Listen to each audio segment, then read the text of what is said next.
Et si on se retrouvait pour la deuxième partie de mon point lecture des livres qui m'ont accompagné au mois d'octobre. Aujourd'hui, je vais vous en présenter 6. 6 bonnes lectures globalement, ou elles ont été globalement bonnes. J'ai hâte de vous les présenter. Il y a de la romance, de la fantaisie, des petits trucs un peu spooky et du graphique. On a de quoi faire et on a un classique dans le lot, mais un classique assez romancé et vous verrez que c'est quand même assez rare de voir ce genre de titre sur la chaîne.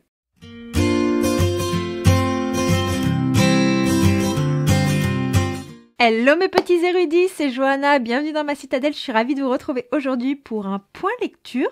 Un point lecture qui se compose de très bonnes lectures et j'ai hâte de vous en parler, donc on va s'y mettre tout de suite. Je commence avec une des lectures communes du Discord que l'on a fait au mois d'octobre. Il s'agit de Gilded de Marissa Meyer, une réécriture de conte. Et le gros titre de cette 4e de couverture, c'est « Et si Rumpelstiltskin n'était pas le méchant de l'histoire ?» Rien que ça, moi, ça m'avait happé, ça m'avait donné envie de découvrir ce livre. Et en plus, c'était écrit par Marissa Meyer, l'autrice des Chroniques lunaires, une autrice que j'ai adorée dans cette saga de réécriture de contes. Donc, il y avait vraiment tout pour me hyper. Ici, on est dans un thème quand même assez introductif, empli de mystères, mais aussi de poltergeist et tout ça. C'était vraiment très très chouette. Mais on va y suivre une jeune femme. Elle s'appelle Serilda. Elle a le don de raconter des histoires, mais elle a aussi un don extrême pour les mensonges. Et un jour, elle va raconter le mensonge comme quoi elle est capable de filer la paille en or. Vous vous doutez que cela va amener son lot de problèmes au quotidien, surtout quand elle dit ça au roi des aulnes, le roi que tout le monde craint. C'est vraiment un être assez malveillant. Donc lors d'une soirée où ils sont invités, il va l'amener dans son cachot et va lui dire « écoute, t'as jusqu'à demain matin, maintenant, tu vois tous ces ballots de paille là. Eh ben ma cocotte, il va falloir que tu les files en or et t'as plutôt intérêt à pouvoir le faire parce que sinon, je ne te dis pas ce qui va t'arriver. » Et là, elle se dit « Merde, je suis dans le pétrin. Comment je vais faire ?» Donc, elle fait une prière et là apparaît un jeune garçon.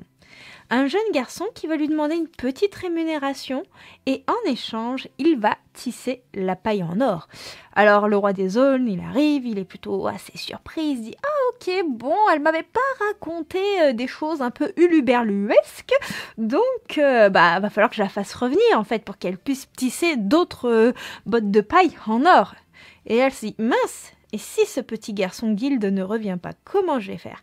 Et c'est là qu'elle s'est empourprée dans un très très très gros pétrin, mais elle va aussi apprendre à découvrir qui est Guilde et elle va être confrontée à la misère autour du château, notamment dû à la politique du roi des aulnes. Elle va aussi apprendre à découvrir certains fantômes du château et elle va faire les frais de nombreuses de ses mauvaises actions, des choses un petit peu mensongères qu'elle dit au quotidien parce qu'elle ne sait pas faire autrement. On a une héroïne vraiment particulière qui sort de l'ordinaire et même si des fois on se dit non mais là on sait que tu vas tout dans la merde, en fait je pense qu'elle le sait elle-même mais c'est plus fort qu'elle. Et Guilde, c'est vraiment un personnage que j'ai apprécié. Il est très très très très mystérieux, mais j'ai vraiment très très envie d'apprendre à connaître un peu plus en détail ce personnage-là. Le roi des aulnes, lui, c'est vraiment l'être machiavélique que l'on n'aime pas. Non, on l'aime pas, je vous le garantis. Ce roman, pour moi, il a quelques points forts. Et je dois dire que même si c'était introductif, même s'il y avait quelques petites longueurs, je me suis vraiment laissée bercer par l'ambiance pesante qui était vraiment parfaite pour la période automnale, notamment autour d'Halloween. Je trouve que j'ai vraiment bien fait de lire ce roman plutôt à ce moment-là. En plus, regardez-moi là. Magnifique, magnifique, magnifique, magnifique, magnifique. La plume de Marissa Meyer, elle n'a plus rien à prouver. Clairement, on retrouve ce petit truc, cette plume un peu poétique, cette plume qui a ce petit côté enchanteur, vous voyez. Et c'est quelque chose que l'on attend quand on lit une réécriture de conte. On veut avoir cette atmosphère-là et il y a du mystère. Clairement, cette lecture, elle est empreinte de mystère du début à la fin. Et c'est ça qui vous donne envie de tourner les pages. Vous avez envie de savoir, vous avez envie de découvrir. Il y a un petit côté mystique autour du roman et des différentes créatures qui apparaissent dans ce roman. Il y a Guild, qui est un personnage avec beaucoup de potentiel. Franchement, je pense que ce personnage va nous surprendre. J'ai beaucoup aimé sa mentalité, sa façon de penser, sa façon de faire. J'ai beaucoup aimé les descriptions de ce roman qui sont immersives, qui vous permettent d'imaginer ce décor qui se prête parfaitement aux réécritures de contes.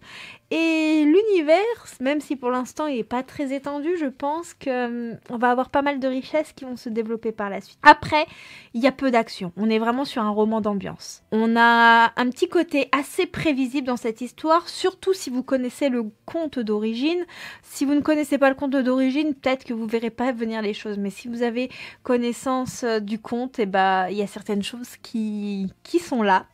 Et d'un autre côté, ça fait du bien parce que c'est une réécriture très originale, mais on garde quand même l'essence du conte. Vous voyez ce que je veux dire un petit peu? Et après, il y a 2-3 petits éléments qui m'ont paru un peu farfelus. Je peux pas vous dire lesquels sans vous spoiler. Mais voilà, c'était une très bonne lecture, un univers qui est rempli de promesses. Et j'ai hâte de voir où va nous amener la suite. Et ça tombe bien parce qu'elle sort bientôt. On va passer à une petite lecture graphique que je n'ai pas en papier parce que je l'ai lue sur l'application Webtoon. C'est une lecture qui m'a beaucoup plu, une lecture que j'ai apprécié découvrir, une série qui est terminée. Il s'agit de Dating Star de Cha-eun et Godage. Je m'excuse un petit peu, j'ai écorché un peu les noms, mais voilà, je sais pas forcément comment on prononce ces noms coréens pour vous parler de ce manhwa. Mais dans cette histoire, on va y suivre Yura, une jeune femme qui manque vraiment de confiance en elle. Elle essaie de percer dans le cinéma depuis de nombreuses années et elle a un ex qui est totalement détestable, qui fait que de la tirer vers le bas, qui fait que de la descendre et qui lui se prend clairement pour le roi du monde, quoi. Il n'y a pas mieux que lui. Il comprend pas comment les gens peuvent être en dessous de son niveau à lui, quoi. Enfin voilà, ce mec est détestable au possible. Et un jour, elle va jouer un petit rôle dans un grand film et elle va rencontrer Kang Seung-jeon, je sais absolument pas comment ça se prononce, un acteur qui est incroyable. Il se prend pas pour quelqu'un de haut placé. En fait, il est tel qu'il est. Il est humain et il a énormément de qualités et il va voir que notre petite actrice, elle panique. Il va voir que elle n'est pas traitée à sa juste manière et lui va voir la lumière qui perce en elle en fait. Et il va essayer de l'accompagner, de l'aider à prendre confiance en elle et c'est là que lui va vouloir l'aider à améliorer sa carrière, mais il va y avoir des petits sentiments qui vont se déclencher entre eux et c'était vraiment trop mignon. Je me suis totalement laissée embarquer. En plus, franchement, ce webtoon sur la plateforme, vous avez le Daily Pass dessus, donc vous pouvez lire gratuitement un épisode par jour et vous verrez que les illustrations, mais elles sont époustouflantes, mais clairement. Souvent, je vous dis qu'elles sont sublimes, qu'elles sont incroyables, mais là, elles sont époustouflantes. Les personnages, ils sont vraiment beaux au niveau du graphisme. Il y a ce petit truc, cette petite illumination qui ressort du regard, des visages. Ça brillait de mille feux, clairement. Les personnages, tellement attachant. Ce webtoon, mais addictif. Même s'il y avait le Daily Pass, des fois je fais là, non, je vais passer mon coin, je veux lire la suite. J'étais en mode comme ça, quoi. Enfin bref, c'était vraiment génial. Et en plus, vous pouvez le lire gratuitement, donc c'est d'autant plus génial. Je suis en train de m'emballer. Mais j'ai vraiment trop aimé. En plus, on a des personnages qui évoluent. Et je crois que notre petite Yura, c'est le personnage qui a eu la plus belle évolution dans les dernières lectures que j'ai pu faire, puisqu'on la voit vraiment prendre confiance en elle au fur et à mesure. On voit cette petite fleur renfermée qui s'ouvre et qui s'épanouit et ça devient un énorme buisson de fleurs fleuries. Je sais pas pourquoi j'essaie de faire une métaphore parce qu'elle est totalement nulle. Mais voilà, quoi, c'était vraiment trop bien. Le graphisme, j'en reviens. Mais je reviens dessus, je sais. Je vous en ai déjà parlé, mais voilà, il est trop beau. il est incroyable. Je peux pas vous le montrer, je peux pas vous faire des captures d'écran par rapport au fait que sur l'application c'est impossible. Et surtout, c'est interdit. Mais franchement, si vous avez l'occasion d'aller sur l'application Webtoon et de le découvrir, mais je vous le conseille. Bon, après, il faut aimer la romance. Hein. Et en plus, j'ai adoré parce qu'on a un petit côté qui nous montre l'immersion dans le cinéma avec les scripts, les tournages, les petites choses comme ça. C'était vraiment très très chouette. Après, le point faible pour moi, c'est qu'il n'est pas en publication papier pour les amoureux du papier. Donc ceux qui détestent lire sur un téléphone par exemple ou une tablette, ça peut les déranger. Et moi personnellement, ce que j'ai pas aimé, c'est l'ex de notre héroïne. Mais en même temps, c'est voulu qu'on l'aime pas. Je pense que si on aime ce personnage, faut se poser des petites questions dans sa vie. Parce que clairement, un personnage qui peut se montrer odieux, qui descend une femme, enfin bref, ça n'a rien d'appréciable. Enfin bref, c'est une romance qui fait du bien, avec une héroïne qui s'ouvre et qui au départ est très renfermée, et on la voit s'épanouir au fil des épisodes, et franchement c'était trop chouette. Donc je peux que vous conseiller ce petit webtoon. Je continue avec une lecture que je n'ai pas en papier, mais je pense que vous la représentez vraiment, puisqu'il s'agit du tome 5 des Campus Drivers de CS Quill, une série qui n'a plus rien à prouver. Je l'ai reçue en service de presse numérique de la part de Fixia, qui est la plateforme d'écriture appartenant à Hugo Publishing, donc Hugo New Romance. Et donc ici, on va y découvrir un énième personnage du groupe des Campus Drivers. Il s'agit de Luc. Luc qui avait toujours été le chanceux de la bande, à qui tout souriait, mais là il est poursuivi par la malchance, et la malchance arrive à un stade tellement catastrophique qu'il faut envisager de mettre des choses en place. Donc quand il va apprendre que Tori, l'amie de... comment elle s'appelle l'héroïne du tome 4 ? Bref, j'ai oublié, mais si vous vous en souvenez, vous voyez de qui je parle. Donc, l'héroïne de cette amie-là, il va aller la voir et puis il va lui dire, écoute, est-ce que tu peux pas me mettre en lien avec Tori ? Je sais qu'elle est connue pour porter chance et tout ça, j'aurais bien besoin de sa chance, je vais la rémunérer et tout ça. Mais voyant que ça suffit pas, va y avoir la petite thématique du fake couple qui va arriver. Je ne vous dis pas le pourquoi du comment, parce que je trouve que c'est sympa de le découvrir par soi-même, quoi. Mais quand on rentre dans cette thématique du fait de couple, c'est assez hilarant. Et surtout, Tori, c'est une personnalité qui est assez particulière. On est une héroïne très originale puisque elle adore tout ce qui est un petit peu ésotérisme et sa famille baigne vraiment là-dedans. C'est une personnalité très rafraîchissante. Après, Luc, c'est un des Campus Drivers qui est en soi le plus banal de la bande, je dirais. Moi, j'ai vraiment accroché avec Lane et j'ai beaucoup aimé Raphaël du tome 4. Mais Lane, ça reste mon préféré. Ah, c'est Juliette, le prénom de l'héroïne du tome 4, c'est Juliette. Donc, en fait, en gros, Luc, il allait voir Juliette pour lui dire, écoute, faut que tu me présentes Tori, parce que là, j'ai besoin d'un peu de chance. Je crois pas à toute cette merde, mais voilà. Il va falloir que j'essaye quelque chose là, puisque ma poisse prend une telle ampleur que c'est plus possible. Voilà, en gros, un petit peu pour le résumer. Et donc, moi, j'ai beaucoup aimé déjà, parce qu'on a une héroïne qui sort de l'ordinaire. Et je trouve que c'est assez rafraîchissant. C'est vraiment top. On a de l'humour, de la répartie, mais ça, c'est quelque chose qui est commun à tous les tomes de Campus Drivers, si vous les avez lus.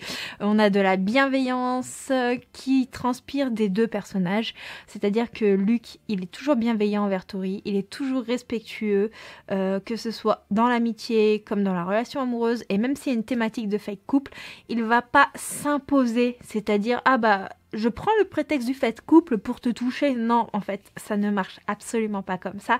On est vraiment dans une relation de consentement et ça, c'est génial.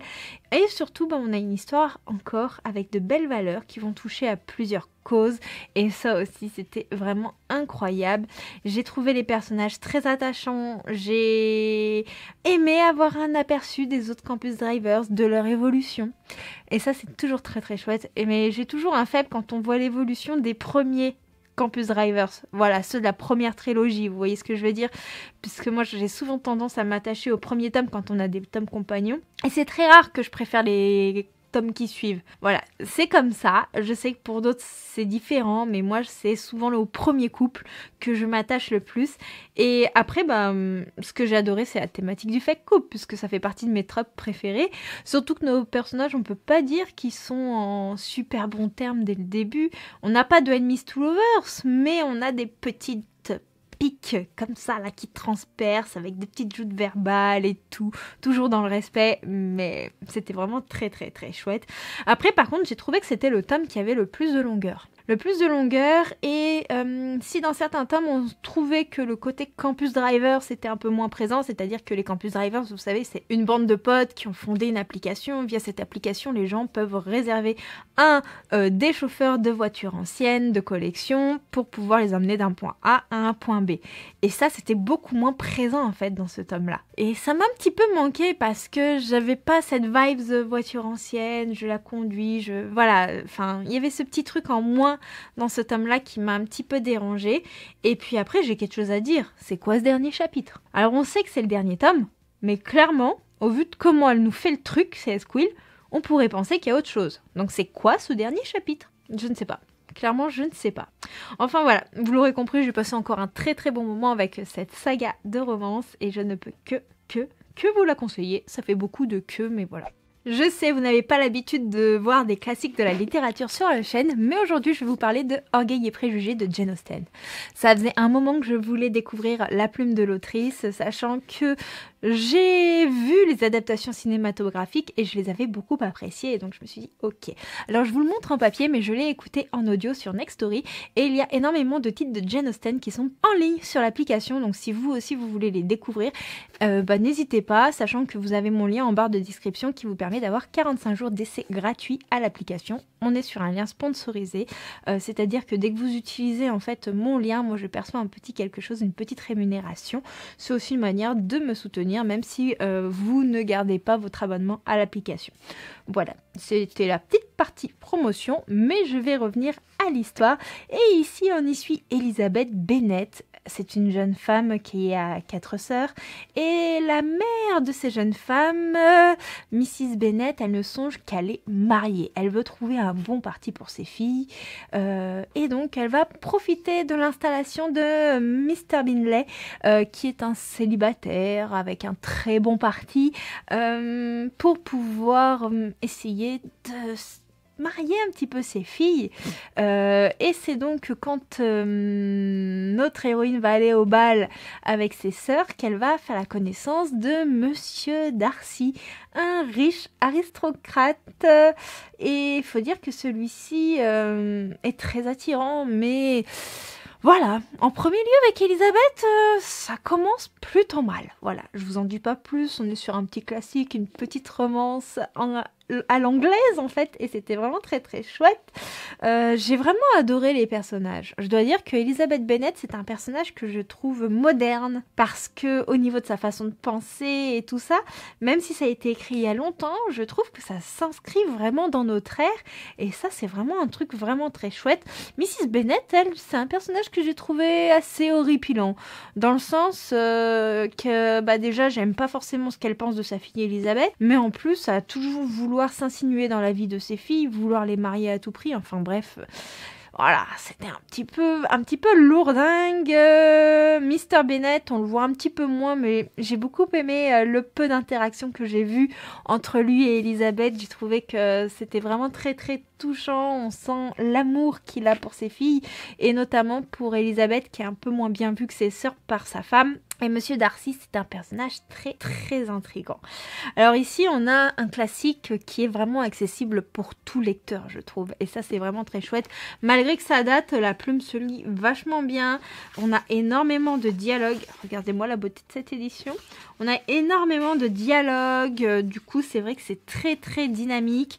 On a l'ambiance de l'aristocratie anglaise que l'on aime beaucoup. Notamment si vous regardez des séries comme les Bridgerton, si vous aimez les séries un peu à la Downton Abbey, vous retrouvez ce genre de choses en fait. Et moi c'est quelque chose dont je suis assez friande, il faut se l'avouer. Ensuite on a des mœurs féminines et très modernes. Et ça, c'est vraiment très très chouette. Je m'attendais pas à retrouver autant de choses qu'on aime voir à notre époque, de choses qu'on souhaite voir évoluer. Je m'attendais pas à les voir ici. Et c'était incroyable, c'était génial. En fait, c'était vraiment une personnalité, Jane Austen, qui voulait voir évoluer les choses, en fait. Et c'est juste trop bien. Ensuite, j'ai beaucoup aimé ce que j'ai ressenti lors de ma lecture. Et c'est en lien justement avec ce que je vous disais, parce que j'aime beaucoup ces séries un petit peu sur l'aristocratie anglaise, et donc j'ai ressenti un petit peu les mêmes sentiments que lorsque je me regarde ces films, ces séries dans ce style-là lors de ma lecture. J'ai trouvé le personnage d'Elisabeth vraiment passionnant. C'est un personnage qui mérite sa hype, un personnage auquel on ne peut que s'attacher, avec les belles valeurs qui suivent.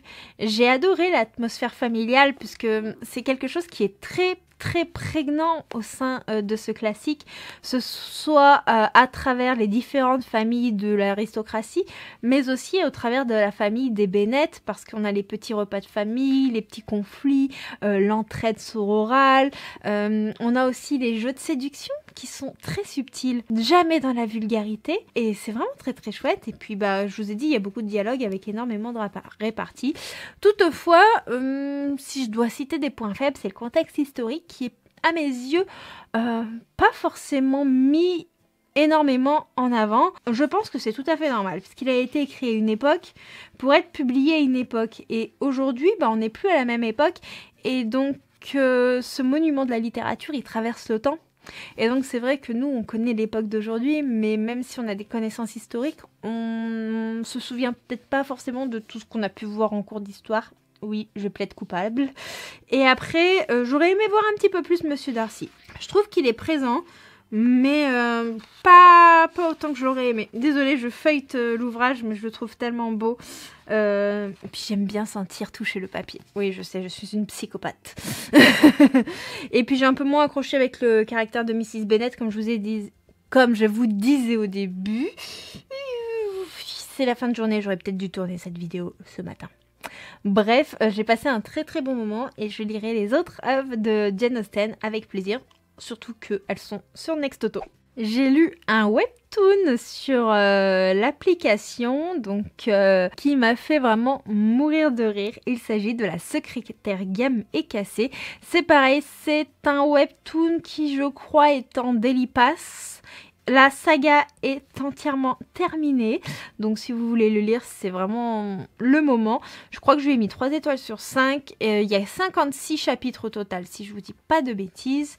Et j'ai très beaucoup rigolé. Ma phrase n'est absolument pas française, mais c'était vraiment très très chouette, surtout dans les premiers épisodes. On va y suivre du coup notre petite secrétaire Gamme. Elle est vraiment très compétente, mais voilà, le PDG Chaedo Yeong, il est pas commode, clairement, il en demande beaucoup, et elle en a marre. Donc le jour où elle va gagner au loto, elle se dit « Écoute mon coco, je vais poser ma démission ». Et lui il va faire « Non !» Je refuse votre démission. C'est pas question, je veux vous garder. Il n'y a aucune secrétaire qui pourra vous remplacer. Vous êtes irremplaçable, blablabla, blablabla, blablabla. Elle se dit, merde alors. Bon, comme il veut pas que je démissionne, je vais lui rendre la vie impossible pour pouvoir quitter mon poste, à tel point qu'elle va mettre du sel dans son café. Plein de petites choses un peu cheloues. Et lui, il va se dire, il y a un problème avec la secrétaire Gamme, elle est cassée. Je vais aller acheter un livre pour enfants pour savoir comment réparer la secrétaire Gamme. Et du coup, il va lire les techniques d'éducation pour enfants et il va essayer de les appliquer sur sa secrétaire. C'était à mourir de rire. Clairement, c'était à mourir de rire. Ça a créé beaucoup d'humour, beaucoup de situations cocasses. Toutefois, voilà, avec des personnages très très attachants, une histoire très profonde qui va bien au-delà de la romance, parce que si ces premiers chapitres mettent des scènes assez comiques, après, plus tard dans le manhwa, on va creuser la personnalité de ces personnages, on va voir leur passé, un passé qui est assez lourd, et on va voir cette alchimie entre notre boss et notre employé qui va se développer. Et on va voir surtout une énorme évolution qui va toucher notre héros Chaedo Yok. Heureusement que j'ai marqué le nom, hein, parce que je serais incapable de m'en souvenir, soyons honnêtes.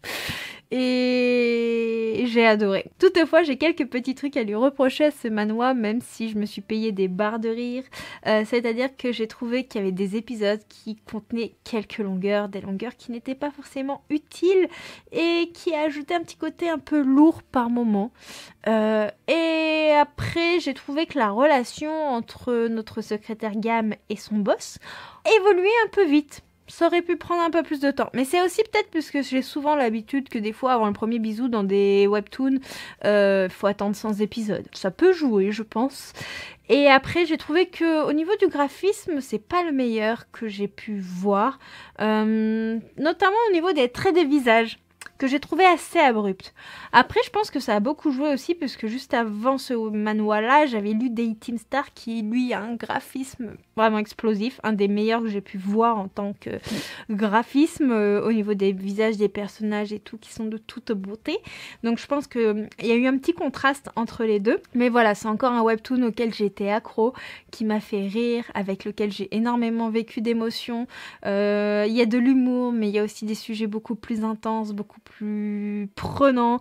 Enfin voilà, c'est une histoire vraiment idéale pour se changer les idées, pour vivre de belles choses aux côtés de très chouettes personnages. Je vais conclure cette vidéo avec une excellentissime lecture, puisqu'il s'agit de la fin de la duologie Tiziri de Alexienne Delis. Et à présent, j'ai vraiment hâte d'avoir le spin-off sur Kael, puisque c'était vraiment trop bien. Je vous le montre en papier, mais je l'ai écouté en audio, parce que je le lisais au moment où j'étais en train de me faire opérer des yeux, donc mes yeux n'étaient pas forcément opérationnels pour lire cette pavasse. Surtout que bon, on connaît tous la mise en page plume blanche, hein. Quoique je trouve que là, franchement, ça va, c'est quand même assez gros et assez espacé. Il y a pire. Il y a pire chez Plume Blanche. Mais franchement, j'avais beaucoup aimé le tome 1, mais ce tome 2, je l'ai vraiment encore plus aimé. Je lui ai mis un 5 étoiles, clairement, avec un petit cœur à côté sur mon carnet de lecture. Vous savez ce que ça veut dire. Et donc, bon, suite à ce qui s'est passé dans le tome 1, si vous ne savez pas de quoi parle Tiziri, je vais vous donner 2-3 pistes, mais je ne vais pas vous refaire mon avis sur le tome 1. Vous pouvez le trouver assez aisément sur la chaîne, sur mon compte Instagram, enfin sur tous mes réseaux sociaux. En gros, on est dans une histoire aux vibes d'Avatar, où on a un peuple qui vit en quelque sorte sous une bulle, et ils envoient des faucheurs, je crois que ça s'appelle comme ça, qui sortent de cette bulle pour aller chasser, et Tiziri en faisait partie, sauf que elle va s'éloigner plus qu'elle n'aurait dû s'éloigner, et elle va découvrir que beaucoup de choses qu'on lui a racontées sont en réalité fausses, et elle va tisser des liens avec un autre peuple, un peuple ennemi qui s'appelle les Écomères, mais elle va aussi apprendre beaucoup de choses sur la nature et l'écosystème du lieu où ils vivent. Voilà, je vous en dis pas plus, mais vraiment il y a des vibes assez Avatar, et si vous avez aimé justement ces films-là, je pense que vous aimerez beaucoup Tiziri. Donc, suite à tout ce qui s'est passé dans le tome 1, on retrouve nos personnages, et surtout, on va rentrer vraiment là dans le vif du sujet, dans la dualité qu'il y a entre les différents peuples, et une course contre la montre va être engagée pour pouvoir sauver le lieu de vie dans lequel ils sont, et surtout pour que tous les peuples puissent survivre d'une quelconque façon, parce que là, tout est en danger, tout est en péril. Je peux pas vous en dire plus, mais c'est vraiment une histoire qui va mettre en avant des choses sur la nature, sur l'écologie, l'écosystème, la justice. On a énormément d'aventures, on a de la romance, on a beaucoup de conflits sociopolitiques, et surtout on a des choses qui vont toucher également à la colonisation et au partage des ressources, et c'est quelque chose qui est vraiment très chouette et très intense. Tiziri, c'est notre héroïne. Elle est assez particulière parce que c'est une femme albinos. Elle est un peu rejetée par son peuple, ça on l'apprend dès le premier tome, et elle va apprendre à devenir quelqu'un d'accompli et surtout à vivre malgré sa différence. C'est une femme vraiment admirable, avec un énorme sens moral, et c'était vraiment un plaisir de la suivre. Après, on a d'autres personnages, Kael, qui fait partie du peuple des Écomères. Lui, il m'a fait douter plus d'une fois au vu de ce qui se passait dans le roman, mais c'est un personnage très mystérieux, et j'ai vraiment envie d'apprendre plus à le connaître. C'est aussi pour ça que j'attends vraiment avec impatience son spin-off. Et après, on a des êtres assez particuliers, des entités qui sont totalement passionnantes, qui s'appellent Veware et Astar.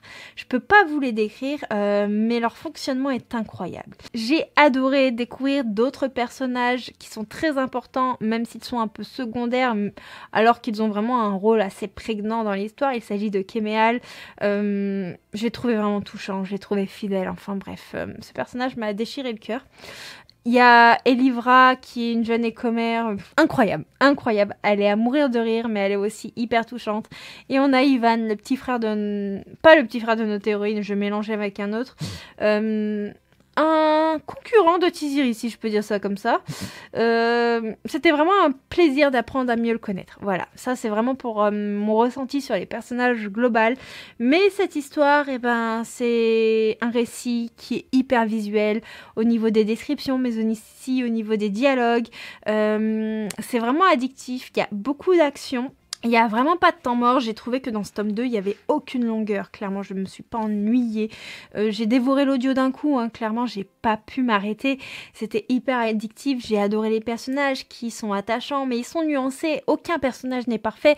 Et ça, c'est vraiment quelque chose que j'ai apprécié. Vous voyez, certes, il y a un peuple qui a plus de mauvaises décisions que l'autre, mais pour autant, même s'il y en a un qui n'est pas forcément ouvert d'esprit, ce peuple a quand même des points positifs, il a quand même des qualités, et le peuple qui en soi pourrait paraître parfait a aussi ses défauts en fait. Et ça c'est vraiment quelque chose que j'aime et qui rend l'histoire encore plus réelle.